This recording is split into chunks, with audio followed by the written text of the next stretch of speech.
नमस्कार, मैं हूं पुष्पेंद्र चौधरी और आप देख रहे हैं इंडिया वॉइस। खबर उत्तराखंड में आपका स्वागत है। रुक करते हैं खबरों की ओर। रक्षा मंत्री राजनाथ सिंह ने सीमा सड़क संगठन द्वारा निर्मित 75 प्रमुख बुनियादी ढांचा परियोजनाओं का लोकार्पण कर राष्ट्र को समर्पित किया। इसमें 9 परियोजनाएं उत्तराखंड की शामिल हैं। इस कार्यक्रम में मुख्यमंत्री पुष्कर सिंह धामी वर्चुअल रूप से शामिल हुए। उत्तराखंड में जिन 9 परियोजनाओं का लोकार्पण किया गया उनमें गढ़वाल क्षेत्र में करछा पुल, मींगधेरा पुल, घस्तौली पुल, पागल नाला पुल और देहरादून जनपद में शिव मलिक परियोजनाओं का कार्यालय और रहने का स्थान शामिल है। कुमाऊं क्षेत्र में सुरिंघाट पुल, चिमला पुल, पैनागढ़ पुल और गोसीगढ़ पुल का लोकार्पण किया गया। परियोजनाओं का लोकार्पण करने पर मुख्यमंत्री पुष्कर सिंह धामी ने रक्षा मंत्री राजनाथ सिंह का आभार जताया।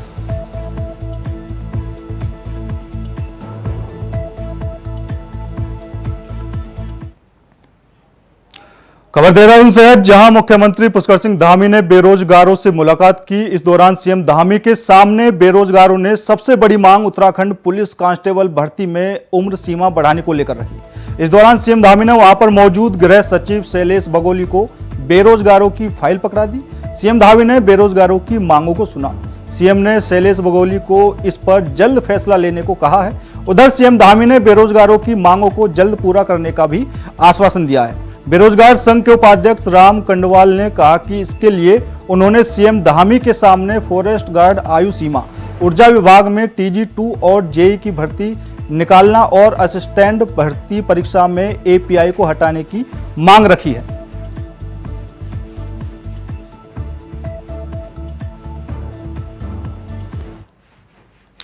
उत्तरकाशी को राज्य सरकार ने बड़ी सौगात दी है, जहां 37 पदों के भरने का शासनादेश जारी किया गया है। इस फैसले से जहां स्थानीय लोगों में खुशी दिखाई दे रही है, तो वहीं स्थानीय विधायक दुर्गेश्वर लाल ने मुख्यमंत्री पुष्कर सिंह धामी और स्वास्थ्य मंत्री धन सिंह रावत का आभार व्यक्त किया है।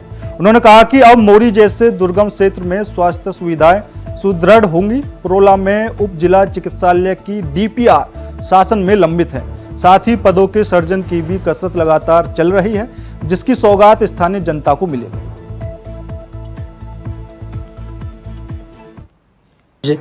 प्रोला विधानसभा को एक बहुत बड़ी सौगात मिली है। मैं अपने प्रदेश के यशस्वी मुख्यमंत्री और स्वास्थ्य मंत्री आदरणीय धन सिंह रावत जी का मैं तहे दिल से बहुत बहुत धन्यवाद और आभार व्यक्त करता हूं। और खास करके जो मोरी विकास खंड है, एक सुदूरवर्ती क्षेत्र था। यहाँ पे लोगों की वर्षों की मांग थी कि यहाँ पे स्वास्थ्य की सुविधाएं जो है सुदृढ़ हो।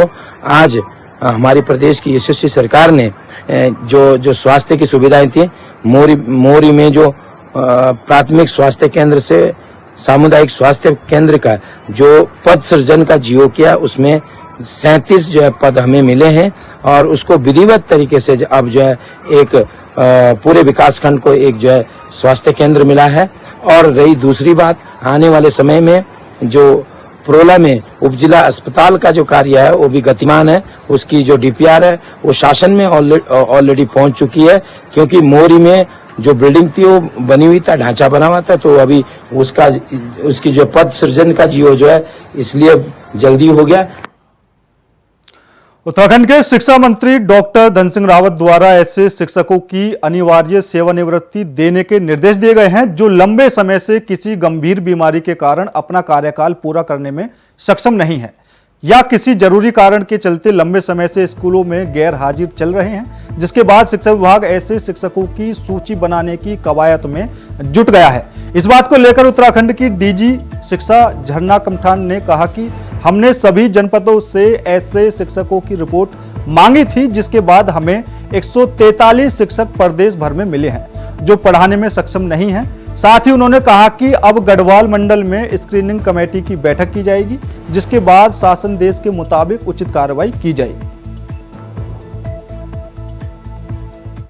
इसमें माननीय मंत्री जी द्वारा एक बैठक करी गई थी, जिसमें उनके द्वारा निर्देशित किया गया था कि जो इस तरह के शिक्षक हैं जो किसी कारण से विद्यालयों में अनुपस्थित चल रहे हैं या फिर ऐसी गंभीर बीमारी से पीड़ित हैं कि वो अध्यापन कार्य करने में सक्षम नहीं है, तो उनकी सूची तैयार की जाए। तो हमने सभी जनपदों से रिपोर्ट मांगी थी, जिसमें 143 के करीब जो है ऐसे टीचर्स और स्टाफ जो है उसको चिन्हित किया गया है जो किसी कारण से जो है अध्यापन कार्य करने में सक्षम नहीं है। तो वो सूची प्राप्त होने के बाद हमने निर्देशित कर दिया गया है कि अनिवार्य सेवानिवृत्ति के लिए जो भी शासनादेशानुसार अग्रिम कार्रवाई है वो अमल में लाई जाएगी और इसके लिए स्क्रीनिंग कमेटी की बैठक भी गढ़वाल मंडल में निर्धारित कर दी गई है। तो शासनादेश के अनुसार इसमें सभी जितनी भी सूची में शिक्षकों के नाम है उस पर समुचित कार्रवाई की जाएगी। उत्तराखंड की केदारनाथ विधानसभा सीट पर उपचुनाव होना है। इसको लेकर उत्तराखंड कांग्रेस की प्रभारी ने अपने 2 नेताओं को चुनाव के लिए पर्यवेक्षक नियुक्त किया है, जिसमें उत्तराखंड विधानसभा में उपनेता प्रतिपक्ष भुवन कापड़ी और कांग्रेस के हरिद्वार जिले की झबरेड़ा सीट से विधायक वीरेंद्र जाति शामिल है। इसको लेकर उत्तराखंड कांग्रेस की मुख्य प्रवक्ता गरिमा महाराज दसोनी ने कहा कि कांग्रेस की केदारनाथ को लेकर पूरी तैयारी प्रतिष्ठा यात्रा के समय ही हो गई थी। वहीं सीएम पुष्कर सिंह धामी या भाजपा का केदारनाथ से कोई लगाव नहीं है। इसका अंदाजा इस बात से लगाया जा सकता है कि जिस दिन केदारनाथ की विधायक दिवंगत हुई थी उस दिन सीएम दिल्ली में एक मंदिर का शिलान्यास कर रहे थे। जो तैयारियां होनी थी वो हमारी केदारनाथ प्रतिष्ठा रक्षा यात्रा के दौरान ही मुकम्मल कर ली गई थी। माननीय अध्यक्ष जी के नेतृत्व में एक वृहद यात्रा निकाली गई थी हरिद्वार से शुरू होकर जो केदारनाथ धाम में समाप्त हुई थी और उस दौरान काफ़ी सारे स्थानीय लोगों से मुलाकात कर हम अपनी जो ग्राउंड जीरो की तैयारी है वो पूरी कर चुके थे।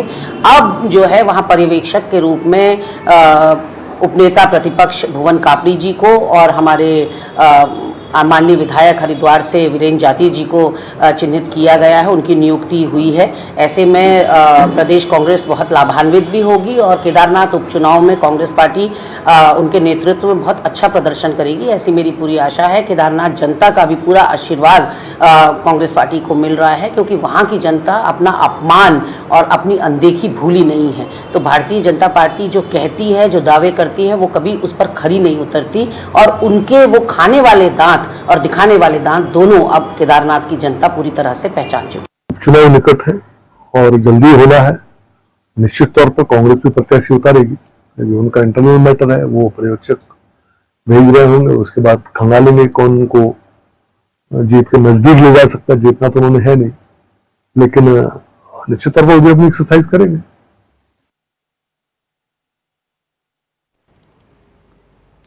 हरियाणा विधानसभा चुनाव में भारतीय जनता पार्टी ने ऐतिहासिक प्रदर्शन किया और जीत की हैट्रिक लगाकर सरकार बनाई। इसी बीच अब हरियाणा की राजनीति में उत्तराखंड वाली रणनीति की चर्चा तेज हो गई है। हरियाणा विधानसभा चुनाव के नतीजे ने भारतीय जनता पार्टी को उत्साहित करने वाला परिणाम दिया है। तमाम exit poll Bharatiya Janata party को सत्ता से बाहर करते हुए दिखाई दे रहे थे, लेकिन जनादेश पार्टी के पक्ष में आए। हरियाणा विधानसभा चुनाव परिणाम में भारतीय जनता पार्टी की बदली रणनीति पर मोहर लगा दी है। लेकिन इसी बीच चर्चा उत्तराखंड में विधानसभा चुनाव 2022 के दौरान हुए बदलावों की भी चर्चा हो रही है। दरअसल उत्तराखंड विधानसभा चुनाव 2022 की घोषणा से करीब 6 महीने पहले प्रदेश के नेतृत्व में बदलाव किया गया था। सीएम तीरथ सिंह रावत को हटाकर पार्टी ने पुष्कर सिंह धामी जैसे युवा चेहरे को प्रदेश का नेतृत्व दे दिया गया। हालांकि कांग्रेस हरियाणा की जीत पर भी सवाल उठा रही है। पूर्व मुख्यमंत्री हरीश रावत का आरोप है कि बीजेपी ने हरियाणा में एक राजनीतिक चतुराई और किसी एक समूह विशेष के खिलाफ भावना बना करके हरियाणा का चुनाव जीता।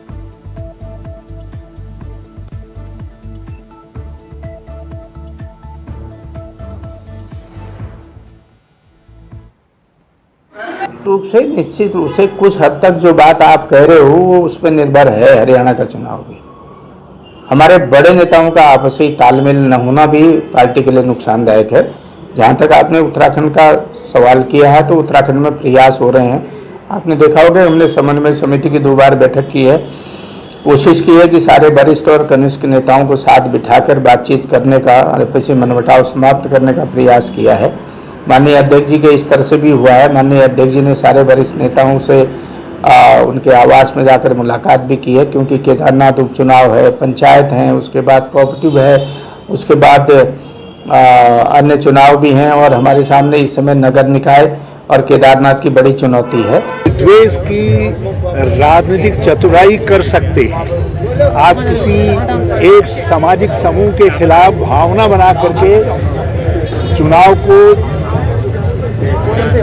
को जीत सकते हैं, लेकिन जो आम भावना थी वो कांग्रेस की जीत की भावना थी और उस भावना को, वो भावना लोगों के मन में आज भी है और आज यदि कोई हरियाणा में जाए तो लोगों को ये लगेगा कि ये नतीजा क्या है। पुरानी आदत है कांग्रेस की कि या तो जो अच्छा जैसे कहते हैं ना कि जो होता है उसको तो हम एक्सेप्ट कर लेते हैं, और जो ख़राब है, जो हमें लगता है कि हमारे अनुकूल नहीं है, अनुरूप नहीं है, उसे हम कहते हैं कि जी इसमें तो चीटिंग हुई थी गेम में। ऐसे बहुत बच्चे होते हैं ना जो चीटर होते हैं कई बार गेम में, तो उसी में से एक कांग्रेस है। मैं कहूँगी कि उन्हें जहाँ पर अभी वो कर्नाटका में जीते तो उन्होंने कुछ नहीं कहा, अभी वो जिस प्रकार से जम्मू कश्मीर में चुनाव के नतीजे आए उस पर उन्होंने कोई सवाल नहीं उठाया, लेकिन अगर हरियाणा में वो पहले से ही मान कर बैठे थे कि वो जीतने वाले हैं, तो उनको किसने कह दिया था कि वो जीत कर वहाँ आएंगे और वो मुख्यमंत्री वहाँ पर हरियाणा में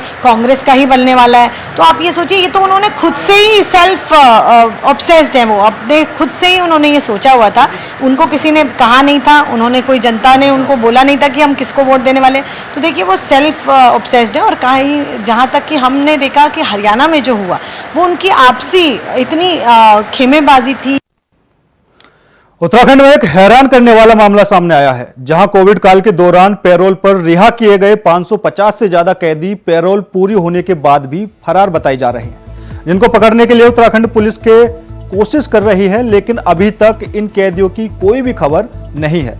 कोविड के दौरान उत्तराखंड की जेलों में बंद क्षमता से ज्यादा कैदियों को रिहा करने का फैसला सरकार और पुलिस के लिए सरदर्द बना हुआ है। इन सभी फरार कैदियों की तलाश में पुलिस जगह जगह दबिश दे रही है, जबकि प्रदेश के सभी 13 जिलों के एसएसपी और एसपी को इन फरार कैदियों की धरपकड़ के लिए निर्देश जारी किए गए हैं।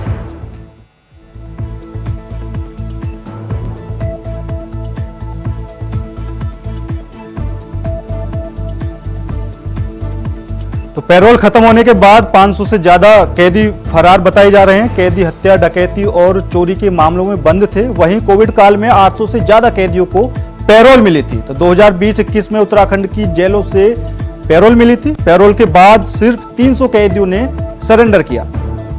500 से ज्यादा कैदियों ने वापसी नहीं की है और पुलिस उनकी धरपकड़ में लगातार लगी हुई है। पैरोल खत्म होने के बाद 500 से ज्यादा कैदी फरार चल रहे हैं, जो कैदी हत्या, डकैती और चोरी जैसे गंभीर अपराधों में। प्रशासन पॉलिटिकल ज्यादा हो जाता है। प्रशासन का काम होता है लॉ एंड ऑर्डर को मेंटेन करना, जनता का भरोसा बनाए रखना। और डीजीपी साहब प्रेस वार्ता करके विपक्षी दल के नेताओं को ये नसीहत देते हुए दिखाई पड़े कि हम पर भरोसा रखिए। किस आधार पर आप पर भरोसा रखें? 581 कैदी जो हैं कोरोना काल में संक्रमण के भय से पैरोल पे अपने घर भेजे गए और उसके बाद किसी ने फॉलो अप ही नहीं किया। कोरोना काल को बीते 3 साल से ज्यादा का वक्त हो गया, वो अभी भी फरार चल रहे हैं। हमारे बगल में बस में बैठा हुआ आदमी या दुकान में या रेस्टोरेंट में बैठा हुआ आदमी कितना बड़ा दुर्दांत अपराधी है, बलात्कारी है, हत्यारा है, डकैत है, चोर है, कुछ पता ही नहीं, विकृत मानसिकता का है, ये कुछ पता ही नहीं चल रहा है। तो किसके भरोसे आखिर प्रशासन ने, पुलिस प्रशासन ने उत्तराखंड की जनता को छोड़ा हुआ है। और कल की घटना तो करेला ऊपर से नीम चढ़ा हो गई है कि 581 तो पहले आप ढूंढ नहीं पा रहे हैं, किसी अधिकारी के पास कोई जवाब नहीं है। आज शनिवार सुबह तड़के जिस तरह की खबर आई, हरिद्वार जेल से 2 कैदी यहां पर फरार हो गए हैं, जिसके बाद से जिला प्रशासन में कहीं ना कहीं हड़कंप मचा हुआ है।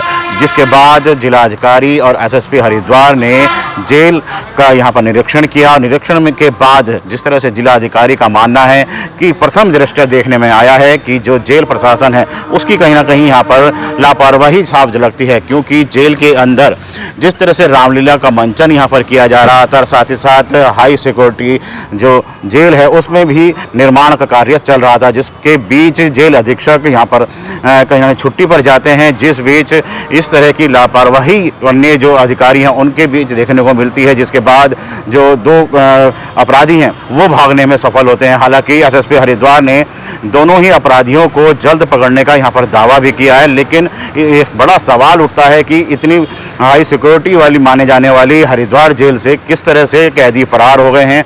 हालांकि प्रशासन पूरी तरह से कैदियों को पकड़ने की कोशिश कर रहा है, वहीं मजिस्ट्रेट जांच की बात भी जिलाधिकारी कर रहे हैं, लेकिन लापरवाह जो अधिकारी हैं उन पर किस तरह की कार्रवाई होती है ये देखने वाली बात रहेगी। विकास चौहान, इंडिया वॉइस, हरिद्वार।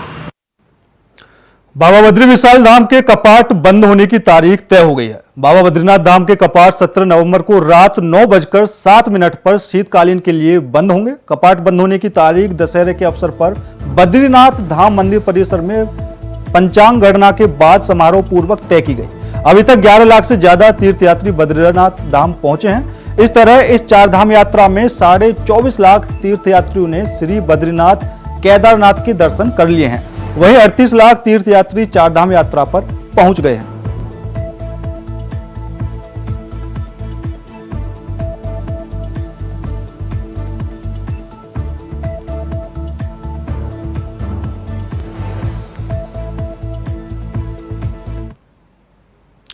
भारतीय किसान यूनियन रोड ने रुड़की प्रशासनिक भवन में मासिक बैठक का आयोजन किया गया, जिसमें कई मुद्दों पर विचार विमर्श किए गए। किसान यूनियन रोड के अध्यक्ष पदम सिंह रोड ने बताया कि डिजिटल मीटर और चकबंदी विभाग द्वारा किसानों का जो उत्पादन किया जा रहा है और गन्ना बकाया के भुगतान को लेकर डीएम साहब से मुलाकात कर अपनी मांगों को लेकर वार्तालाप की जाएगी और अगर हमारी मांगों का समाधान नहीं होता तो आने वाली 24 अक्टूबर को भारतीय किसान रोड संगठन महापंचायत करने को मजबूर होगा, जिसमें बड़ी संख्या में किसान मौजूद रहेंगे।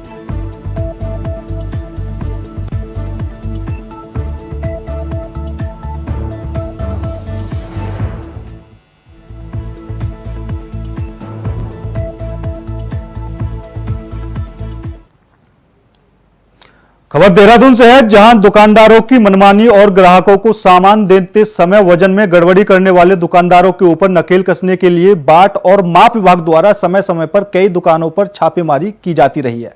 वहीं बतौर संयुक्त नियंत्रक गोविंद सिंह ने कहा कि हमारी टीम शिकायत मिलने पर तुरंत कार्रवाई करती है। आगे उन्होंने कहा कि सितंबर तक हमारी टीम ने 5295 जगह पर निरीक्षण किया, जिसमें 1361 मामले दर्ज किए गए और जुर्माने के रूप में 82 लाख रुपया वसूला गया। वहीं उन्होंने कहा कि हमारे विभाग में शिकायत करने के कई तरीके हैं, जिसमें से एनसीएच पर शिकायत की जा सकती है और एक टोल फ्री नंबर के माध्यम से भी शिकायत की जा सकती है।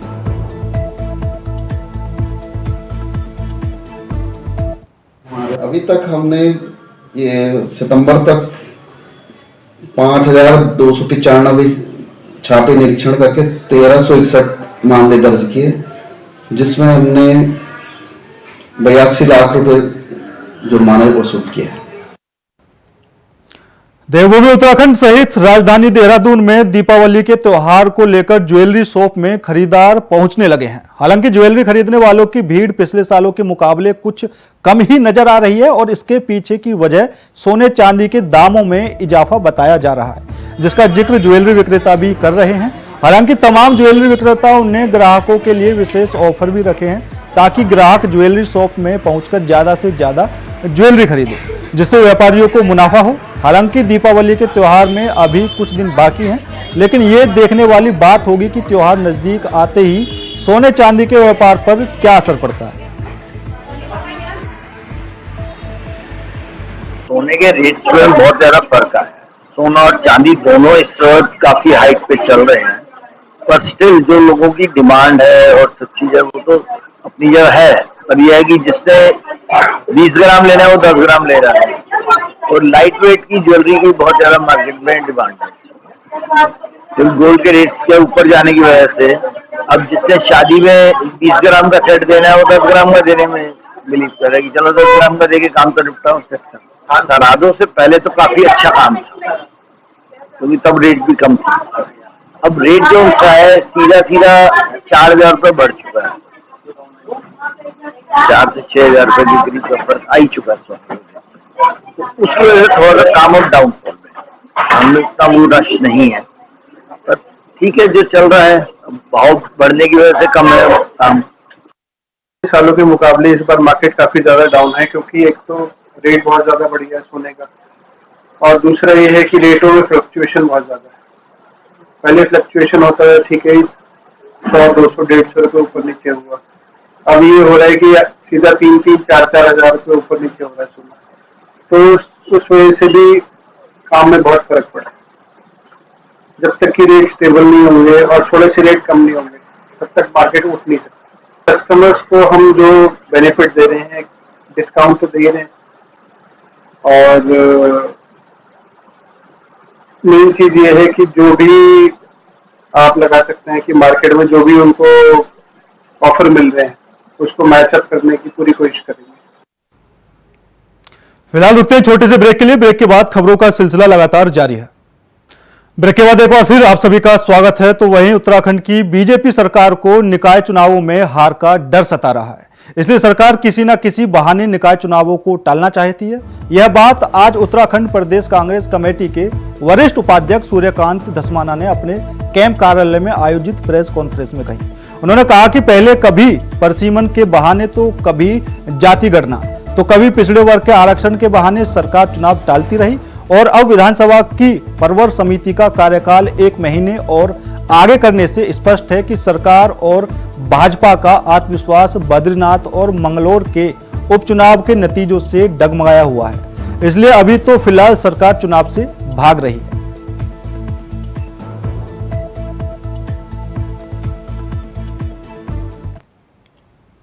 उत्तराखंड में 13 अक्टूबर को केंद्रीय गृह मंत्री अमित शाह का दौरा प्रस्तावित है, जिसको लेकर भाजपा के नेताओं और कार्यकर्ताओं में खास उत्साह है। हाल ही में उत्तराखंड सरकार के कैबिनेट मंत्री गणेश जोशी ने कहा था कि केंद्रीय नेताओं को उत्तराखंड से खास लगाव है, जिसके चलते बड़े बड़े नेता यहां आते हैं।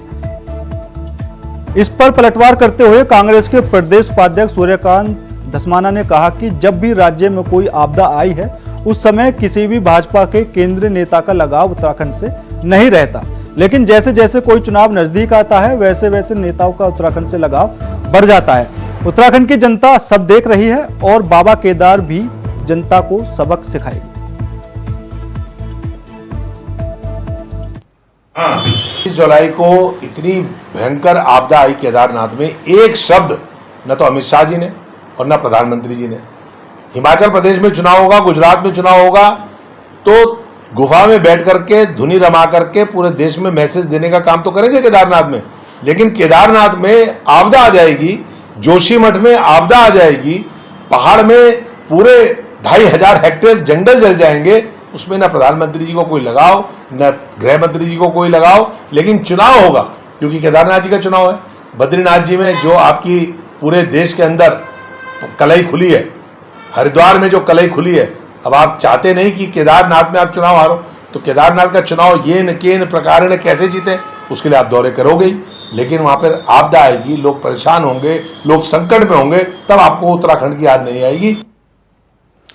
देश में खाने पीने की चीजों में थूक और मूत्र मिलाने के वीडियो सामने आने पर बवाल मचा हुआ है, जिस पर योग गुरु स्वामी रामदेव ने भी इस पर कड़ी प्रतिक्रिया दी। उन्होंने कहा कि मुस्लिम धर्मगुरुओं को आगे आकर बोलना चाहिए। इस तरह की घटनाओं से इस्लाम का प्रचार नहीं बल्कि इस्लाम के साथ कुरान भी बदनाम होती है। बार बार इस तरह की घटनाएं होने पर आश्चर्य है कि मुस्लिम धर्मगुरु मौन क्यों साध लेते हैं। ऐसे विषयों पर प्रखरता के साथ इसका विरोध करना चाहिए। इस्लाम के बड़े मुल्ला मौलवियों को, धर्म गुरुओं को आगे आकर के बोलना चाहिए भाई। कहीं थूक दिया, कहीं मूत दिया, कहीं और गंदगी कर दी, इससे इस्लाम का प्रचार नहीं होता, इससे इस्लाम हिंदुस्तान और इससे मुसलमान और कुरान इससे बदनाम होता है।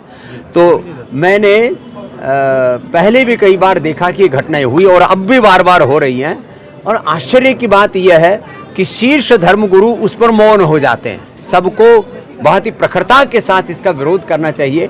यह सभ्य मानव समाज के लिए एक बहुत ही कलंक जैसी दुर्घटनाएं हैं।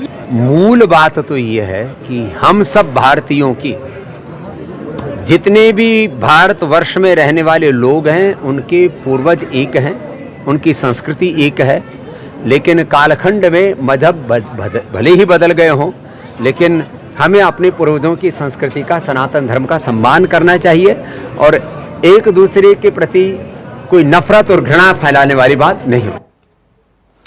झारखंड में NH 125 पर स्कॉलर वैली स्कूल की ओर जाने वाले मोड़ पर मोटरसाइकिल से सड़क पार कर रहे 2 बच्चों के साथ एक दंपति को ट्रैक्टर ट्रॉली ने अपनी चपेट में ले लिया, जिससे बाइक पर सवार 4 साल की बच्ची की ट्रैक्टर के नीचे आने से दर्दनाक मौत हो गई। वहीं दूसरे बच्चे की हालत गंभीर बनी हुई है।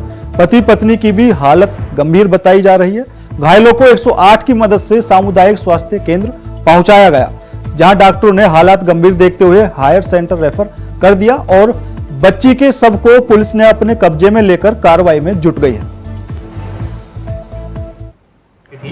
और एक माही 2 साल का बच्चा था, उसको आगे रिफर कर दिया, हायर सेंटर कर दिया, उसको ऑपरेशन के लिए भी। और जो माँ बाप थे, माँ तो ठीक ही।